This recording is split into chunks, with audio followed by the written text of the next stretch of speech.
Okay, excellent. So my bit this morning is really just to set the scene for the day. The rest of the people speaking are really the experts.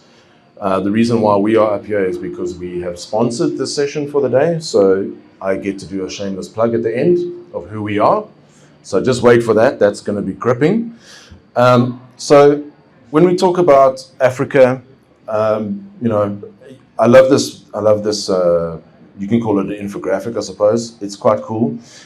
Because it really puts things into perspective. Everybody thinks of Africa as, a little bit small. Everybody treats Africa as smaller than what it is. If you really look at the map and you start mapping things against Africa, it's huge. So the real level for innovation is proportionate to the size of the country or the continent, right? So that's what I like about this. My session is really going to be proportionate to the size of Ireland here. So I'm going to talk for about 5 minutes, and then everybody else is going to fill up the gap in terms of the time today. So hang around, there's some cool things coming. When I think of Africa, the future of manufacturing in Africa, as always, will surely involve a healthy dose of so-called Africanacity. Okay? And just as an anecdotal example, a few years back, I had a job at the University of Stellenbosch. They have a automotive engineering department. And what you're seeing here may look like a 210-liter oil drum. It is, in fact, a high-tech racing fuel mixing device. And the way this works is you put all the different components into the oil drum, you close it, and then you roll it up and down the hill.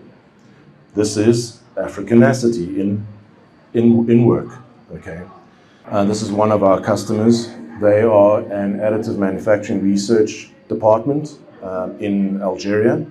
And basically what's happening here is they are working out a way to use wire arc welding machines to make their own additive manufacturing device. Okay, so you can see there, essentially they've got some open source software, they've built their own rig for the CNC bit, and this is actually the gun from the wire arc welding machine, and they just, at this point in time, that's a bit of a gear that they're just testing out to see how it's going to work.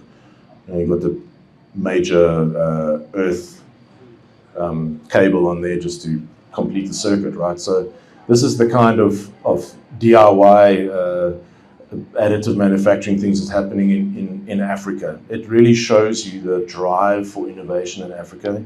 Yes, these devices do exist commercially, but that's not the point here.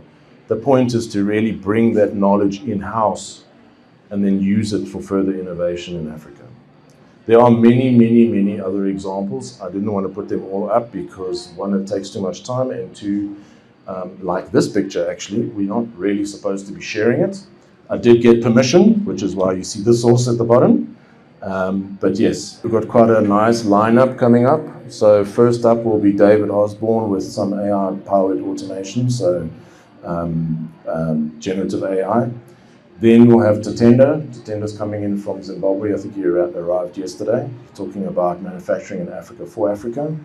And then later, after the break, we'll have Dr. Devon Halderdord Hansen. He's from HH Industries. And then after the second break, what's really important, and this is one of the things that's close to our hearts at AMP, is the education in Africa. So important bit in terms of actually building manufacturing in Africa. And remember, South Africa is also in Africa, right? People tend to forget that.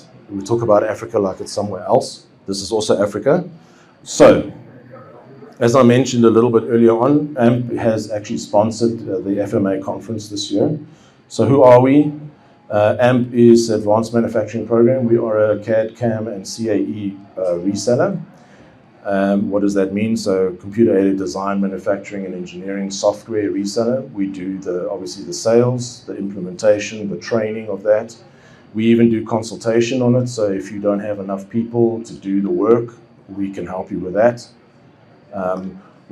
What makes us different is that we don't only sell the software, but we actually use it ourselves. So when we have customers with issues we can give them the right kind of advice because we use it ourselves in real production work. So the picture you see here is actually our stand at K510. All of those are from our workshop directly. You can see some of the software, but some of the machines too. So it's quite a large concern. And really the thing here is, so why did we sponsor FMA? Because, well, at AMP, we don't just look after South Africa, we look after the greater Africa region in terms of selling software and enabling customers.